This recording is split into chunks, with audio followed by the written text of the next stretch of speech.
Hello everyone. IPL की दो सबसे तगड़ी टीमें, एक मुंबई इंडियंस तो दूसरी चेन्नई सुपर किंग्स, सबसे तगड़ी टीमें हैं।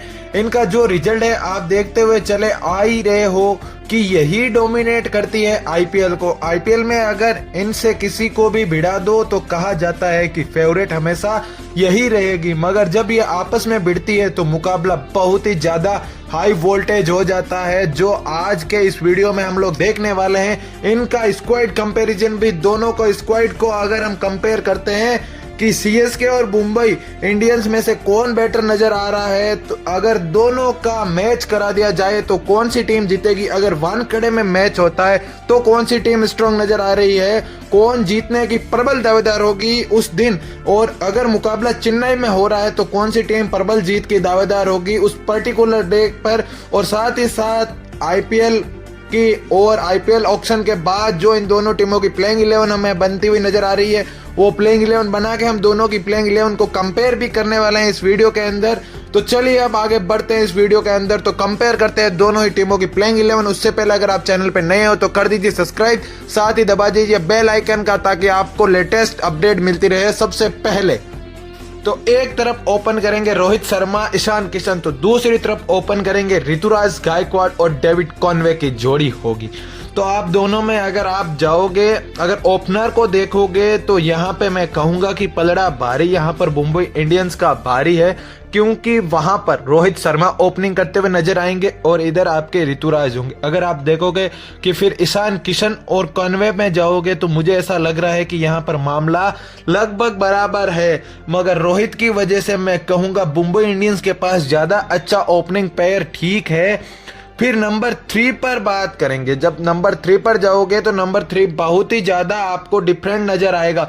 नंबर 3 जो मुंबई इंडियंस के पास है वो किसी के पास नहीं है, वो आईपीएल के किन्हीं टीमों के पास नहीं है। सूर्य कुमार यादव 360 है, ऐसे ऐसे शॉट खेलते हैं, करंट फॉर्म बहुत तकड़ा है, और मुझे ऐसा लगता है कि यह बहुत नंबर 3 पर एक सबसे बेहतरीन खिलाड़ी है। जितनी भी आईपीएल की टीमें हैं उनमें अगर आप निकाल के देखोगे तो नंबर 3 मुंबई का बहुत ही ज्यादा स्ट्रांग है। और इधर सीएसके के पास रहाणे है, क्योंकि हमेशा इतने विस्फोटक नहीं जाने जाते रहाणे जिस तरीके से सूर्या है, मगर यहाँ पर रन एक्चुअली टेस्ट बैट्समैन ज्यादा है रहाणे, मगर जब यह भी मारने पे आते हैं, रहाणे भी मारने पे आते हैं, तो कभी कभी ऐसा होता है कि ऐसी इनिंग्स खेल जाते हैं कि लोग कहते हैं यार वाह क्या इनिंग्स है। तो यूटिलिटी प्लेयर है, मगर यहाँ पर पूरी की पूरी अगर देखोगे तो नंबर 3 विन करता हुआ लग रहा है मुंबई इंडियंस। देन नंबर 4 पर तिलक वर्मा, तो इधर आपके पास होंगे शिवम दुबे, हो जाएंगे लगभग सेम है, लगभग बराबर आपको नजर आएंगे। फिर 5 नंबर पर मुंबई के पास है टीम डेविड, तो इनके पास है डेरी मिचेल या मोइन अली। तो लगभग अगर आप यहाँ पे देखोगे कि तो मामला दोनों ही टीमों के पास 50-50 है या सिमिलर आपको नजर आ रहे हैं। 6 नंबर पर इनके पास है हार्दिक पांड्या, तो इनके पास है रविंद्र जडेजा, कोई किसी से कम नहीं, क्योंकि मुझे ऐसा लगता है कि हार्दिक से ज्यादा कहीं ना कहीं रविंद्र जडेजा ज्यादा मैचेस जिता कर दिए हैं सीएसके को।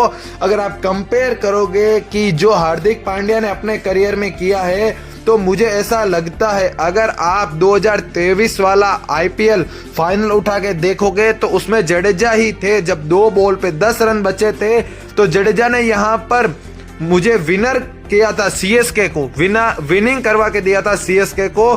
और हार्दिक पांड्या, क्योंकि ये चोटिल कब हो जाए क्या पता, इनकी क्या चीजें चल रही हो, तो मुझे ऐसा लग रहा है कि दोनों को अगर आप कंपेयर करोगे तो जडेजा अच्छी चॉइस है और यहाँ पर बाजी मारते हुए दिखेगी सीएसके की टीम। देन इसके लिए और इसके बाद 7 नंबर पर होंगे मोहम्मद नमी मुंबई इंडियंस की तरफ से, और यहाँ पर होंगे थाला मिस्टर कूल।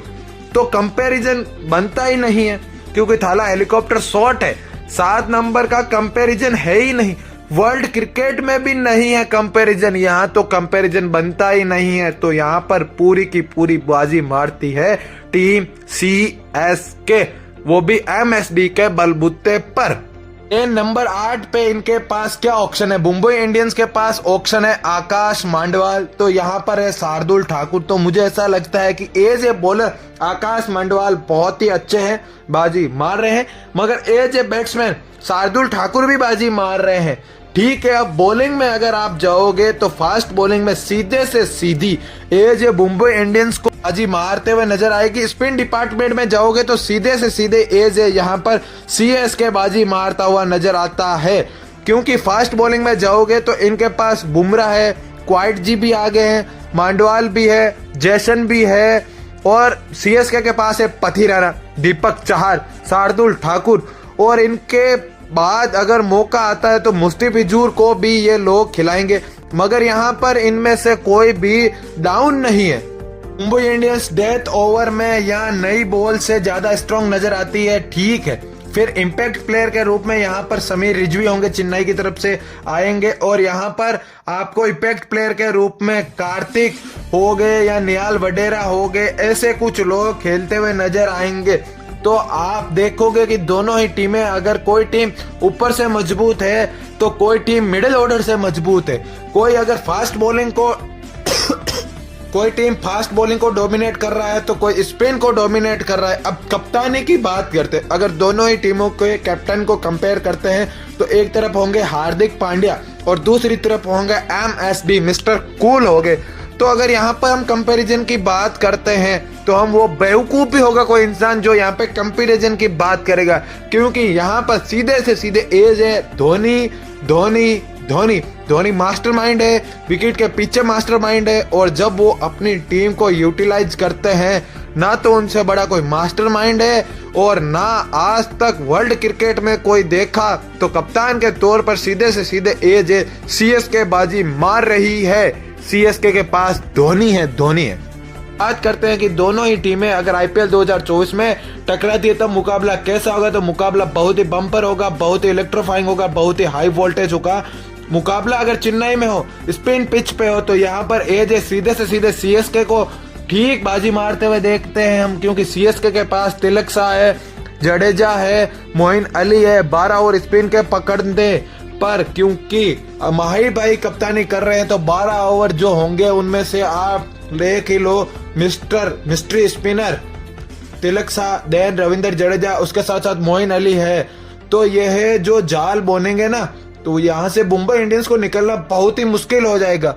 और तो अगर मुकाबला चेन्नई में होता तो यहाँ पर चेन्नई ही स्ट्रांग नजर आएगी, इनके पास बहुत ही खतरनाक स्पिनर्स है। अगर मुकाबला कहीं वानखेड़े में हुआ तो मैं आपको बता दूं, ये सीएसके की टीम वहां पर थोड़ा आपको एडवांटेज नहीं होगा और मुंबई इंडियंस को एडवांटेज हो जाएगा, क्योंकि चेन्नई जहां पर है, चेन्नई के अंदर चेन्नई को एडवांटेज मिलेगा, नहीं कि वानखेड़े के अंदर, क्योंकि वानखेड़े की पिच के ऊपर स्पिनरों को मदद कम मिलती है, वहां पर स्पिनर हमें स्ट्रगल करते हुए नजर आते हैं। वानखेड़े की जो सपाट पिच है वहां पर बॉलिंग स्पिनर्स को ज्यादा मदद नहीं मिलती है, वहां पर बैटिंग बहुत ही मजबूत होनी चाहिए और तेज गेंदबाजी मजबूत होनी चाहिए, तो वहां पर एक एडवांटेज बन जाती है मुंबई इंडियंस के लिए।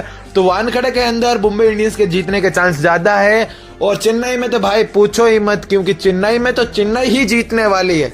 बाकी कहीं पर मुकाबला होता है तो डेथ ओवर स्पेशलिस्ट मुंबई के पास है, और स्पिन की बात करते हैं तो चेन्नई के पास है। बैट्समैन कहीं ना कहीं दोनों ही टीमों के पास बराबर के हैं, क्योंकि रोहित को दबा देंगे ऋतुराज को दबा देंगे रोहित, और बाकी कंपैरिजन कहाँ, हार्दिक और जडेजा, वो तो कंपैरिजन बनता ही नहीं। अब चलो कैप्टनशिप में कंपैरिजन करते हैं। एक टीम के कैप्टन हार्दिक पांड्या है तो एक टीम के MS धोनी है, वहां पर कप्तान सीधे से सीधे धोनी ही एडवांटेज है, क्योंकि धोनी जैसा कोई नहीं, माही जैसा कोई नहीं।